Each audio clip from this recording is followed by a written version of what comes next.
திரு ஜெயகாந்தன் அவர்களின் ஜெய ஜெய சங்கர பாகம் 1. கால ஓட்டத்தில் ஒரு நாகரிகத்தின் வாழ்க்கையே பொய்யாய் கனவாய் பழங்கதையாய் மெல்ல போயிற்றோ என்று எண்ணும்படியாகவும் இறந்த காலத்தின் எலும்புக்கூடு போலவும் சங்கரபுரம் இன்றும் வாழ்ந்து கொண்டிருக்கிறது. அங்கும் நாஸ்திகம் என்னும் நிர்மூடவாதம் ஓர் நாகரிகமாய் கவிந்திருக்கிறது. கோயிலுக்கு முன்னால் உள்ள மைதானத்தில் கால மழையில் கரைந்து போகிற ஒரு சிலையை எழுப்பி அதன் கீழ் கடவுளை நம்புகிறவன் முட்டாள் என்றும் அது மாதிரியான இன்னும் ஏதேதோ மொழிகளையும் கல்லில் செதுக்கி வைத்திருக்கிறது. ஊர் எத்தனை வகைப்பட்டு பகை கொண்டு பிரிந்து மோதிக்கொண்டிருக்கிறது என்பதற்கு அடையாளமாய் பல கம்பங்களில் பல கொடிகள் அங்கு பறந்து கொண்டிருக்கின்றன. அக்ரஹாரம் முழுவதும் அநேகமாய் குட்டிச்சுவர். இன்னும் கூட உயிர்ப்போடு விளங்குவது சிவன் கோயில் அர்ச்சகர் அப்பைய குருக்கள் வீடு ஒன்றுதான். அவருக்கு புத்திர பாக்கியம் இல்லாதது சிவன் செய்த பாக்கியம்.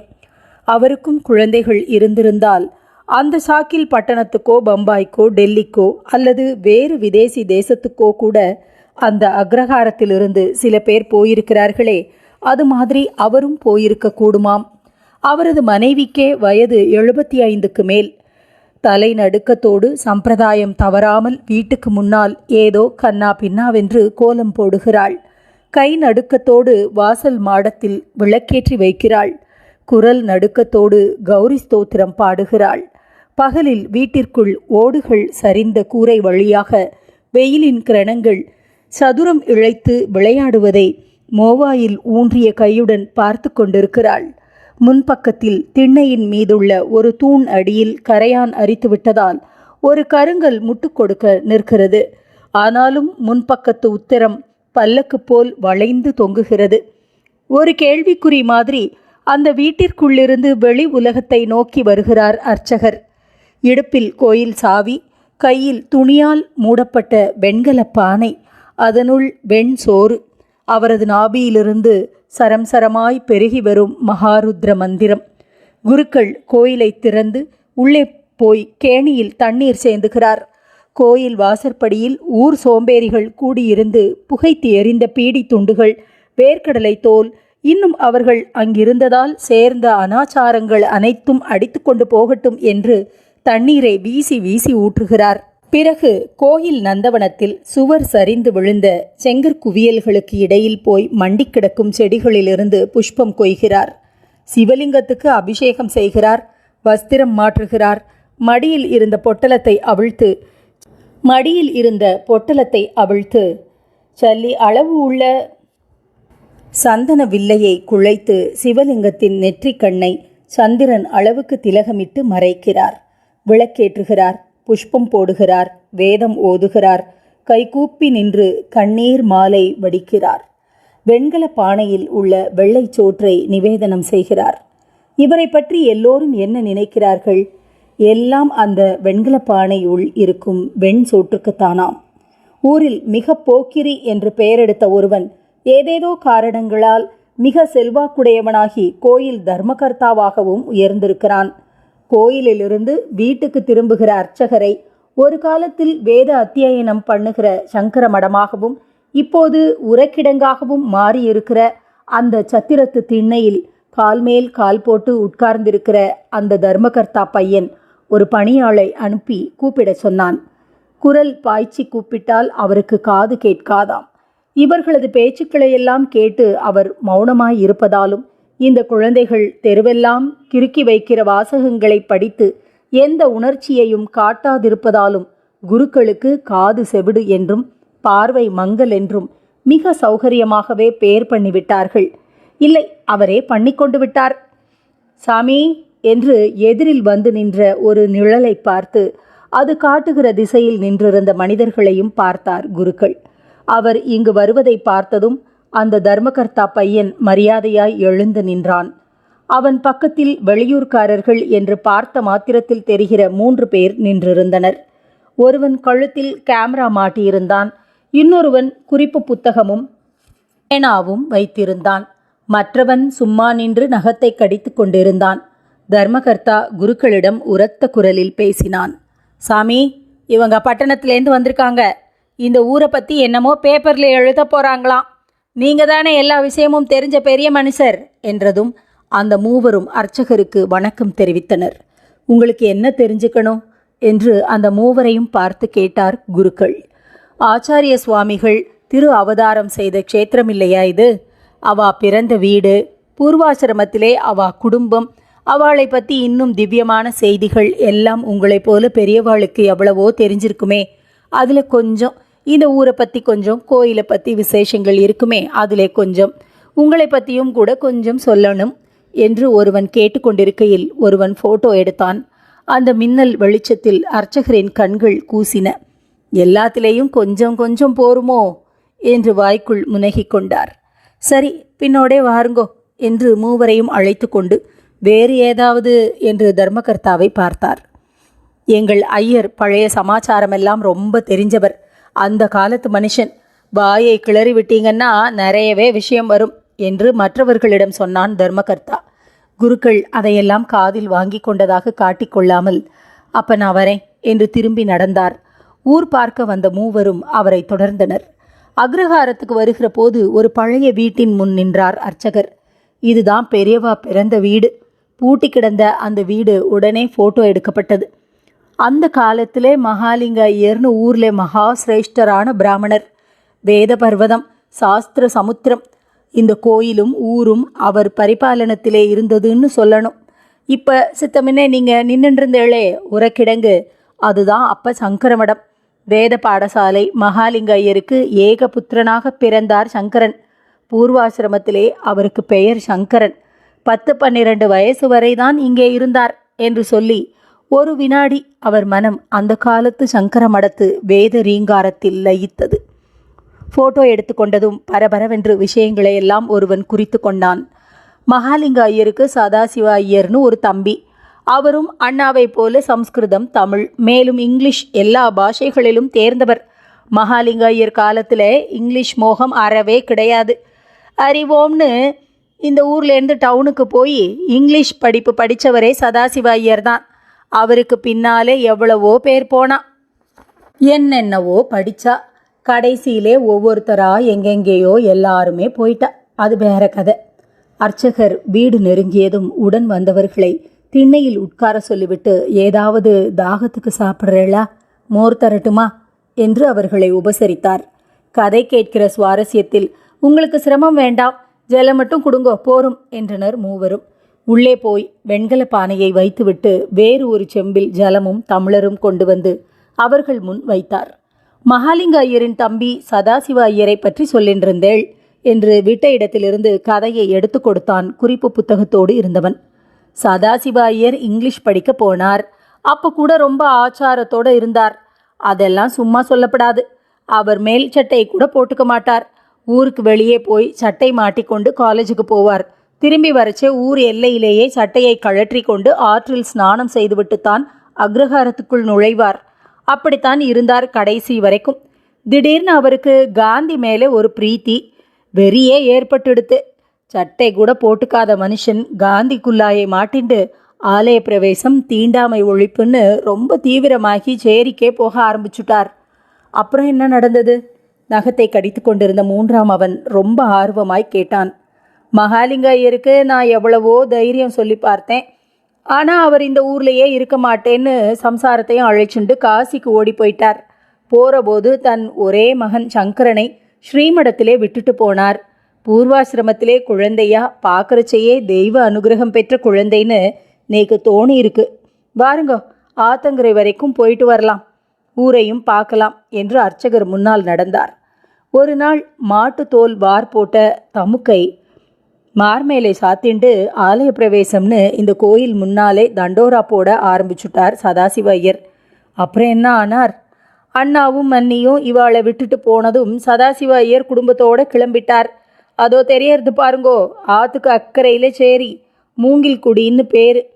அங்கே காந்தி ஆசிரமம்னு ஒன்று நடத்தின்னு இருந்தார். மகாத்மா காந்தி கூட அந்த ஆசிரமத்துக்கு விஜயம் பண்ணியிருக்கார். அந்த ஆசிரமத்துக்கே குடி போயிட்டார். எல்லாம் ஒரு அதிசயமாகத்தான் நடந்து ஒரு அதிசயமாகவே போச்சு போங்கோ என்று பெருமூச்செறிந்தார் குருக்கள். ஆற்றங்கரை அருகே உள்ள அரசமரத்து மேடை அருகே நால்வரும் வந்து நின்றனர். தண்ணீர் இல்லாத ஆற்று மணல் வெளிக்கு அப்பால் பறைச்சேரி மட்டும் இப்போது தெரிந்தது. தூரத்தில் வயலில் பெண்கள் நடவு நட்டு கொண்டிருந்தார்கள். சதாசிவாயரோட குடும்பம், குழந்தைகள் எல்லாம். அவருக்கு நோயாளியாகவே ஒரு மனைவி இருந்தாள், ஒரு பெண் குழந்தையும் இருந்தது. அவளையும் அழைச்சுண்டு தான் ஆசிரமத்துக்கு போனார்னு சொன்னேனே, அவ என்ன ஆனான்னு தெரியல என்று வானத்தை பார்த்து யோசனையில் ஆழ்ந்த அர்ச்சகர் சொன்னார். இதோ பாருங்கோ, இந்த பூமி எவ்வளவோ உற்பாதங்களை, இயற்கையாகவும் செயற்கையாகவும் ஏற்படுகிற அழிவுகளை எல்லாம் தாங்கிண்டு இன்னமும் இருக்கு. இந்த லோகத்திலே எது நின்னாலும் அழிஞ்சாலும் எல்லாரும் வெறும் கல்லுன்னு நினைக்கிற இந்த சிவலிங்கத்துக்கு தினசரி குளிர்ந்த நீரிலே அபிஷேகமும் ஏதோ கிடைக்கிற புஷ்பங்களை கொண்டு அர்ச்சனையும் நடந்துண்டுதான் இருக்கு. எத்தனையோ யுகங்களாக நடந்துட்டுருக்கு. நம்ம மதம் எந்த குருவையும் எந்த ஆச்சாரியாலையும் நம்பி வாழ்ந்துட்டுருக்கலே. எல்லா குருவும் எல்லா ஆச்சாரியாலும் ஒரு நம்பிக்கையின் நம்ம சிரஞ்சீவியா பார்த்துட்டு இருக்கிற ஒரு நாகரிகத்தின் கிளைகள் தானே. இந்த நம்பிக்கையின் மூலவேர் இந்த சிவலிங்கம்தான் என்று அரசமரத்தடியில் இருந்த சிவலிங்கத்தையும் நாக பிரதிஷ்டைகளையும் காட்டினார் குருக்கள். அங்கு பக்கத்தில் இருந்த நாகலிங்க மரத்தின் மலர்கள் சரம் சரமாய் அவற்றின் மீது சொரிந்து கொண்டிருந்தன. அப்புறம் என்ன வேணும்? இந்த ஊர்கோயிலை பற்றியா? எந்த சோழனோ ஒரு சோழன் காலத்திலே கட்டின கோயில் இது. காலடியிலே பிறந்து கைலாச சிகரம் தொட்டு இந்த தேசத்தின் 8 திசைகளிலும் சிவலிங்கத்தையே அரண் அமைத்தாரே அந்த ஆதிசங்கரர், அவரே பிரதிஷ்டை செய்த லிங்கம் அப்படின்னு ஒரு ஐதீகம். இந்த கலியுகத்திலே இதை அபிஷேகம் பண்ணிண்டு அர்ச்சனை செய்துண்டு இருக்கிற மகாபாகியம் நேக்கு கிடைச்சிருக்கு. இந்த ஆச்சாரிய சுவாமிகள் அந்த காலத்திலே இங்கெல்லாம் வளைய வந்துருப்பார். வேத பாடசாலையிலோ வீட்டிலேயோ, இல்லைன்னா இதோ நீங்கள் உட்கார்ந்துருக்கே இந்த அரச மரத்தடியிலே இதே இடத்திலோ பார்க்கலாம் என்றதும் அந்த மேடையில் உட்கார்ந்திருந்த கேமராக்காரன் ஏதோ அபச்சாரம் செய்துவிட்டான் போல் எழுந்து விலகி நின்றான். அப்புறம் இன்னும் கொஞ்சம் பின்னால் தள்ளி வந்து நின்று கொண்டு அந்த இடத்தை படம் பிடித்து கொள்வதற்காக கேமராவின் மூலம் குறிப்பார்த்தான். அரசமர மேடையும் நிழலும் நாகலிங்க மலர்களும் பின்னால் சோழனின் கிரீடம் போல் உயர்ந்து நிற்கும் கோயில் கோபுரமும் கேமராவின் ஊடே ஒரு கனவு போல காட்சிகளாய் விரிந்து கொண்டே போயிற்று. சங்கரன் அந்த நதிக்கரையில் அரசமரத்தடியில் இறைந்து கிடக்கும் நாகலிங்க மலர்களின் நடுவே அமர்ந்து சூரிய அஸ்தமனத்தையும் ஆற்றையும் தூரத்தே தெரியும் பறைச்சேரியையும் சுடுகாட்டையும் சுடுகாட்டுக்கு வழிகாட்டும் மூங்கில் பாலத்தையும் பார்த்து கொண்டிருந்தான். இந்த பிரபஞ்சம் சார்ந்த எல்லாவற்றிலும் அவன் பிரம்மத்தையே தரிசனம் செய்து கொண்டிருந்தான். சங்கராபரணம் என்கிற இந்த ஆறு அக்காலத்தில் ஒரு ஜீவ நதியாக ஓடிக்கொண்டிருந்தது.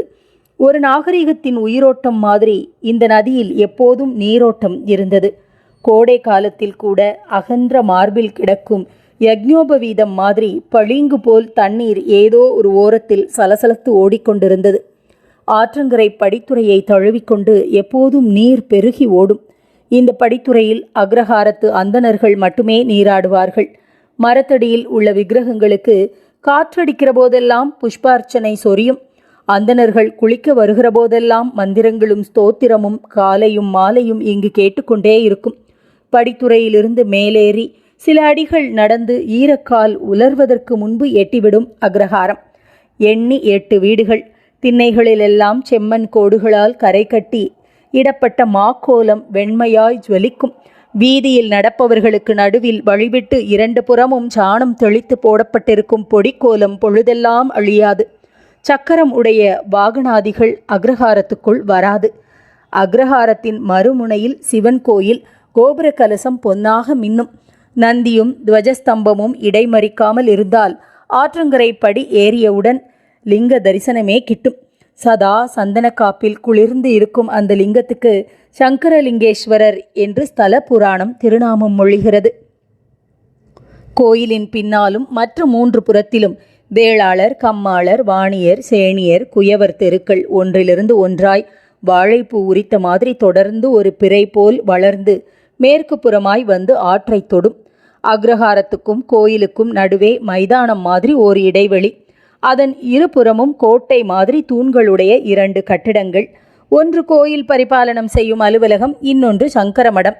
பிராமண சிறுவர்கள் வேத அத்தியனம் செய்யும் அந்த பாடசாலையிலிருந்து எழும் தேவ பாஷையின் நாதம் இந்த நாகரிகத்தின் ஆதார ஸ்ருதியாக நாளெல்லாம் ரீங்காரம் செய்யும். கோயிலுக்கு மானியமாக ஏராளமான செல்வ ஆதாரம் இருந்தது. சங்கரபுர சர்வமானிய அக்ரஹாரத்தைச் சேர்ந்தவர்களுக்கு இந்த கோயிலும் மடமும் வேதகோஷமும் அதனால் செழிக்கும் லோகக்ஷேமமும் தவிர வேறு செல்வங்கள் எதுவும் அக்காலத்தில் வேண்டியிருக்கவில்லை. காலம் தவறாது பூஜை செய்வதையும் நாள் தவறாது வேதம் ஓதுவதையும் குல தர்மமாகவும் லௌகீக கர்மமாகவும் அந்த அக்ரஹாரத்தைச் சேர்ந்த அந்தணர்கள் நம்பி வாழ்ந்து கொண்டிருந்தனர். மகாலிங்க ஐயர் இவ்வூர் அந்தணர்களாலும் பிற குலத்தவராலும் ஒரு ஜன தலைவர் போல் மிக சிரேஷ்டராக மதிக்கப்பட்டிருந்தார். அவரது தம்பி சதாசிவ ஐயருக்கு 12 வயதிலேயே உபநயனம், விவாகம் எல்லாம் நடந்தேறியிருந்தபடியால் அவர் ஆங்கிலத்தில் கல்விக்காக அருகில் உள்ள நகரத்திற்கு பிரவேசம் செய்த காலத்திலேயே கிருகஸ்தராகியிருந்தார். அவர் முதலாண்டு பரீட்சை எழுதும்போதே அவர் மனைவி வேதவல்லி ஒரு பெண் மகவை தந்து தொடர்ந்து நோயாளியாய் இருந்தாள். குழந்தை பிறந்த நேரத்தில் சதாசிவ ஐயர் ரகசியமாக படித்து கொண்டிருந்த ஒரு புத்தகத்தில் கிடைத்த ஒரு பாடல் அவர் மனசில் சதா மந்திரம் போல் ஒலித்து கொண்டிருந்தது. இதந்தரு மனையின் நீங்கி இடர்மிகு சிறைப்பட்டாலும் பதந்திரு இரண்டும் மாறி பழிமிகுந்து இழிவுற்றாலும் விதந்தரு கோடி இன்னல் விளைந்தென்னை அழித்திட்டாலும் சுதந்திர தேவி நின்னை தொழுதிடல் மறக்கிலேனே. பெண் குழந்தைக்கு சுதந்திர தேவி என்று அவர் பெயர் சூட்டினார். தமையனார் மகாலிங்க ஐயருக்கு அந்த பெயரும் தம்பியின் போக்கும் கொஞ்சம் விசித்திரமாகப்பட்டது. குழந்தையை எல்லாரும் தேவி என்று அழைத்தனர். மடத்தில் வேதாத்தியாயனம் செய்து கொண்டிருக்கும் சங்கரன் சித்தப்பாவை போல் ஆங்கில பள்ளிக்கு செல்ல தனக்கு விருப்பம் இல்லை என்பதனை தாயிடம் தெரிவித்திருந்தான் என்பதனை கேட்ட மகாலிங்க ஐயருக்கு மனம் சற்று ஆறுதலாய் இருந்தது. எனினும் சில சமயங்களில் சித்தப்பாவிடம் சங்கரன் ஆங்கில பாடம் கற்றுக்கொண்டான். சங்கரனுக்கு கற்றுத்தருவதில் சதாசிவ ஐயருக்கு ஒரு தனி ஆனந்தம் இருந்தது. தான் 1 வருஷத்தில் கற்றதை இவனுக்கு ஒரு சில மாதங்களில் கற்றுக் கொடுக்க முடிந்தது தனது திறமையினாலா அல்லது சங்கரனின் அதீத ஞானத்தினாலா என்ற வியப்பில் கிட்டுகிற ஆனந்தம் அது. மகாலிங்க ஐயர் மகனின் ஆங்கில அறிவை அடிக்கடி சோதித்து தானும் அறிந்து கொள்வார். ஒரு நாள் தமது தம்பி நகரத்திலிருந்து கொண்டு வந்திருந்த ஒரு ஆங்கில சஞ்சிகையை சங்கரனிடம் கொடுத்து அதன் தலைப்பை வாசிக்கச் சொன்னார். ஹரிஜன் என்று பிரகடனம் செய்வது போல் அந்த பத்திரிகையின் பெயரை உச்சரித்தான் சங்கரன். உள்ளே இருந்து மேல் துண்டால் 2 தோள்களையும் மூடி கைகளை கட்டிக்கொண்டு வெளியில் வந்த சதாசிவ ஐயர் அந்த பெயருக்கு புதுமையான விளக்கங்களை சொன்னார். காந்தி என்கிற ஒரு மனிதரை பற்றி வெகுநேரம் புகழ்ந்து பேசினார். அந்த புகழ்ச்சி காந்தியை தவிர வேறு ஏதேனும் ஒரு சக்தியை நம்புகிறவர்களுக்கு மனத்துள் ஒரு கலக்கத்தையும் பொறாமையையும் கூட ஏற்படுத்தும் அளவுக்கு இருந்தது. அவரை ஒரு மகாத்மா, ஒரு அவதார புருஷர் என்றெல்லாம் சதாசிவ ஐயர் வர்ணிப்பதை கேட்க கேட்க அந்த காந்தி என்கிற நபர் ஒரு அதிசய மனிதர்தான் என்று மகாலிங்க ஐயருக்கு மனத்துள் ஒரு உடன்பாடும் ஏற்பட்டது. அப்பாவும் சித்தப்பாவும் பேசிக்கொண்டிருந்த அந்த நேரத்தில் சங்கரன் அந்த பத்திரிகையில் உள்ள விஷயங்களில் ஆழ்ந்து மூழ்கி போனான். அது அவனை பகலெல்லாம் யோசிக்க வைத்தது. இரவெல்லாம் படுக்கையில் தூக்கமின்றி புரள வைத்தது. ஆனாலும் அதில் படித்தறிந்த விஷயங்கள் குறித்து எவரிடமும் வாய்விட்டு எதையும் பேச அவனுக்கு தைரியம் வரவில்லை. அந்த உண்மைகள் மிக தெளிவாக புரிந்ததனால் ஒரு சந்தேக விளக்கம் குறித்த சம்பாஷணை கூட அவனுக்கு அவசியமாய் இருக்கவில்லை. அந்த வருஷம் சித்தப்பா பரீட்சை எழுதாமல் நகரத்து இளைஞர்கள் சிலரோடு சேர்ந்து தேச சேவையில் ஈடுபட்டிருக்கிறார் என்கிற விஷயத்தை முதலில் அறிந்து கொண்டவன் சங்கரன்தான். சதாசிவம் ஒரு நாள் காந்தி குல்லாயோடு கோயிலுக்கு முன்னால் திடலில் வந்தே மாதரம் என்ற தேவநாகரி எழுத்துக்கள் பதித்த பதாகையின் கீழ் நின்று பிரசங்கம் செய்தார். மகாலிங்க ஐயருக்கு மறுபடியும் அது ஒரு விசித்திரமாகத்தான் பட்டது. ஆனால் பிரசங்கம் போகிற போக்கில் பெரிய விபரீதம் விளையப் போகிறதென்று ஏதோ ஒரு பயம் அவரை மெல்ல மெல்ல கவ்வியது. அந்த பயம் தன் சகோதரனுக்கு ஏதேனும் சித்தப்பிரமை ஏற்பட்டு விட்டதோ என்ற எண்ணத்தில்தான் முதலில் பிறந்தது. ஆனால் சதாசிவம் எடுத்து ஓதுகிற வேத பிரமாணங்களையும் தர்க்க நியாயங்களையும் கேட்க கேட்க தனக்குத்தான் சித்தப்பிரமை ஏற்படுகிறதோ என்ற சந்தேகத்திலும் ஏதோ நேரக்கூடாதது நேர்ந்துவிடப் போகிறது என்ற திகிலிலும் புத்தி குழம்பிற்று. பக்கத்தில் இருந்த சங்கரனை எங்கும் சூழ்ந்து வருகிற இந்த சக்தி கவர்ந்துவிடக்கூடாதே என்கிற பயத்துடன் இறுக தழுவிக்கொண்டார். பிரசங்கத்தை கவனித்துக் கொண்டிருந்த மகனின் முகத்தை பார்த்தார். தந்தையின் மனப்படப்படப்பை சாந்தப்படுத்துவது போல் அவன் பார்த்த பார்வை அவருக்கு ஆறுதலாக இருந்தது. இதையெல்லாம் முன்கூட்டியே அறிந்துதானோ இவன்தான் ஆங்கிலம் படிக்கப் போக மாட்டேன் என்று மறுத்தான் என்ற நினைப்பில் ஒரு நம்பிக்கையும் அதைத் தொடர்ந்து சிறிதே மன அமைதியும் பிறந்தது. ஆமாம், எல்லாம் இந்த இங்கிலீஷ் படிப்பால் வந்த வினை. என்று அவர் மனம் முணுமுணுத்ததை சங்கரன் உணர்ந்தான். அவன் எதையும் ஏற்கவும் இல்லை, மறுக்கவும் இல்லை. நிகழ்கின்ற நிகழ்ச்சிகளுக்கு ஒரு சாட்சியாய் நின்றான். பிரசங்கம் முடிந்ததும் திடலில் கூடியிருந்த ஜனத்திரள் கலைந்த பொழுது அர்ச்சகர் அப்பைய குருக்கள் ஆக்ரோஷமாக பெருங்குரல் எடுத்து சதாசிவத்தின் பேச்சை மறுத்தும் கண்டனம் செய்தும் விவாதித்து கொண்டு திரும்பினார். பெரிய புராணத்திலேருந்து திருநாளை போவாரையும் ஆழ்வார்கள் சரித்திரத்திலேருந்து பாணாழ்வாரையும் மேற்கோள் காட்டுறச்சே நேக்கு கண்ணுல ஜலம் ததும்பிடுத்து என்றார் மகாலிங்க ஐயர். அதெல்லாம் சரிதான் ஓய், அவன் சொன்னதை திருப்பி சொல்லக்கூட நாக்கு கூசுறது. அவளை மாதிரி இந்த கலிகாலத்திலே இந்த சேரி கூட்டத்திலே ஒருத்தனை காட்ட சொல்லுங்களேன். சும்மா வா புளிச்சதோ மாங்காய் புளிச்சதோன்னு பேசுறதுக்கு என்ன? என்னை கேட்டால் இந்த மாதிரி இந்த சேரி கூட்டத்தையெல்லாம் கோயிலில் கொண்டு வந்து விடணும்னு அந்த காந்தி சொல்லியே இருக்க மாட்டார்னு தோன்றது. இந்த சதாசிவ ஐயர் இங்கிலீஷ் பாஷை மோகத்திலே ஏதோ அனாச்சாரங்களை கத்துண்டு வந்து பேத்துறது. இதெல்லாம் நடக்கிற காரியமா? சதாசிவம் கூட்டம் முடிந்ததும் வெளியூரிலிருந்து வந்த சில காந்திய கூட்டாளிகளுடன் வேளாளர் தெருப்பக்கம் போனார். அங்குள்ள ஒரு வீட்டில் அந்த வெளியூர் தொண்டர்களுக்கு இரவு போஜனத்திற்கு ஏற்பாடாகி இருந்தது. சதாசிவ ஐயர் அந்த போஜனத்தில் கலந்து கொண்டு வாழைப்பழங்களும் பாலும் மட்டும் சாப்பிட்டார். அன்று இரவு முழுவதும் அந்த வெளியூர் தொண்டர்களோடு வேளாளர் தெருவில் ஒரு வீட்டு திண்ணையில் தேசம் குறித்த பல விவாதங்களில் பொழுது கழிந்தது சதாசிவ ஐயருக்கு. விவாதமும் ஓயவில்லை, அவர்களுக்கு உறக்கமும் வரவில்லை. கோபுர சிகரத்திற்கு பின்னால் வெள்ளி முளைத்திருப்பதை பார்த்து பொழுது விடிந்துவிட்டது என்றும், மன்னி காத்திருப்பாளே என்றும், மனைவியின் உடம்பு எப்படி இருக்கிறதோ என்றும் ஒவ்வொன்றாக அவருக்கு பிரக்ஞைகள் ஏற்படலாயின. பிரசங்கம் முடிந்ததும் ஒரு நடை வீட்டுக்கு போய் சொல்லிவிட்டு வந்திருக்கலாம் என்று நினைத்து கொண்டார். விடுகிற வேளையில் அந்த நண்பர்கள் திண்ணையின் மீதே சற்று கண்ணயர்ந்தார்கள்.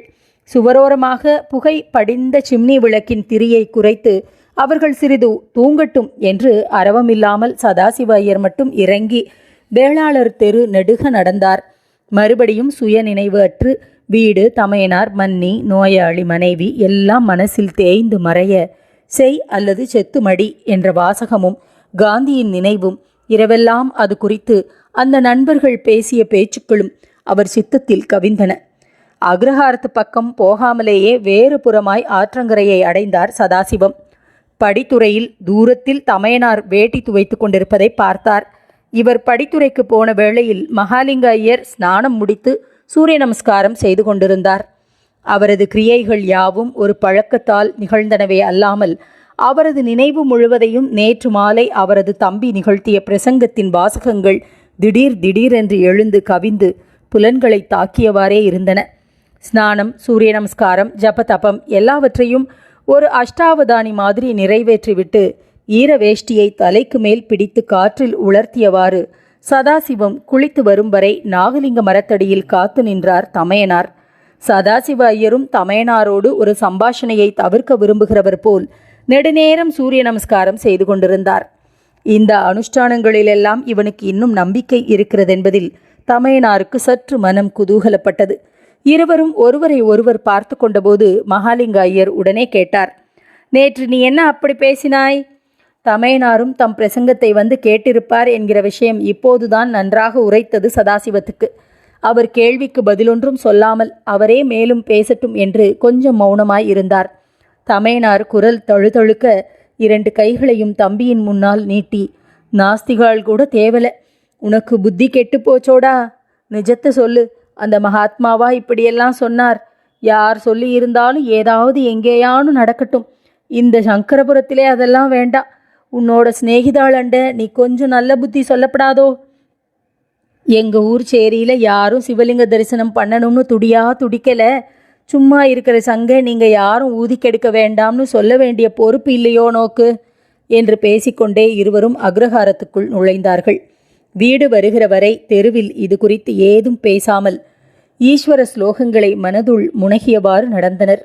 வாசலில் தேவி பாண்டி விளையாடி கொண்டிருந்தாள். சங்கரன் திண்ணையில் நின்று ஈரக்குடுமியை தோள் வழியே வலித்து ஈரத்தை பிழிந்து விட்டு கொண்டிருந்தான். அப்பாவும் சித்தப்பாவும் பேசியிருப்பார்கள் என்று அவனால் யூகிக்க முடிந்தது. இதற்குள்ளாகவே அக்ரஹாரத்தில் சதாசிவ ஐயரை பற்றி விஷயம் வேறு விதமாக பரவியிருந்தது. நேற்று இரவு அவர் வீட்டுக்கே வராமல் ஆச்சாரங்கெட்டவர்களோடு சமதையாக உட்கார்ந்து போஜனம் பண்ணினாராம். வேண்டுமென்றே பெரியவரின் பேரை கெடுக்க இப்படியெல்லாம் செய்கிறாராம். இந்த விவரங்கள் ஐயர் அவர்களுக்கு தெரிவதற்கு முன்னால் மன்னிக்கும் சதாசிவத்தின் மனைவிக்கும் தெரிந்திருக்கும். நோய்வாய்ப்பட்டிருந்த மனைவி நேற்று பகற்பொழுதுக்கு போய் ஒரு நாள் கழித்து வீடு திரும்புகிற புருஷனை பார்த்ததும் ஒன்றும் சொல்லாமல் அழுதாள். ஐயருக்கு ஒன்றும் புரியவில்லை. இதோ பார் வேதம், உன் உடம்பு இருக்கிற நிலையில் மனசை வேற கஷ்டப்படுத்திண்டு அழாதே, இப்போ என்ன ஆயிடுதான் என்று ஏதோ சமாதானம் சொன்னார். உங்களுக்கு ஏனோ இப்படியெல்லாம் பேரெடுக்க வேண்டுமென்று தலையெழுத்து. நேக்கு தெரியும், நீங்கள் ஒன்றும் ஆச்சாரம் கெட்டு போக மாட்டேள். உங்கள் முகம் ரொம்ப வாடி இருக்கு, ராத்திரி ஏதாவது சாப்பிட்டேளா என்று தனக்கு அவர் மீது இருக்கும் நம்பிக்கையையும் அன்பையும் காட்டிக்கொண்டு அழுதாள் வேதம். எல்லாம் கிடக்க இவளுக்கு இருக்கிற கவலையை பாரேன் என்று சதாசிவம் மனதுள் சிரித்து கொண்டாலும் அவளது கண்ணீரிலிருந்து தன்னை பற்றி இவள் ஏதோ தவறாக கேள்விப்பட்டிருக்கிறாள் என்று யூகித்து கொண்டார். ராத்திரியெல்லாம் கண்முழிக்கிறவாளுக்கு சாப்பாடு வேற வேண்டியிருக்குமாக்கும். ஏதோ 2 பழத்தை சாப்பிட்டோம் என்று அவர் சொல்லி கொண்டிருந்தது கூடத்து ஊஞ்சலில் உட்கார்ந்திருந்த தமையனாருக்கு சிறிது சமாதானத்தை அளித்தது. ஆனால் தொடர்ந்து சதாசிவம் சொல்லி கொண்டிருந்ததை கேட்டபோது, அப்படியே அவளோடே சாப்பிட்டிருந்தால்தான் என்னவா, நேக்கு இந்த ஆச்சாரத்திலெல்லாம் இருந்த நம்பிக்கை போயிடுத்து. எனக்கு போனா போருமா, அவளுக்கு இருக்கே.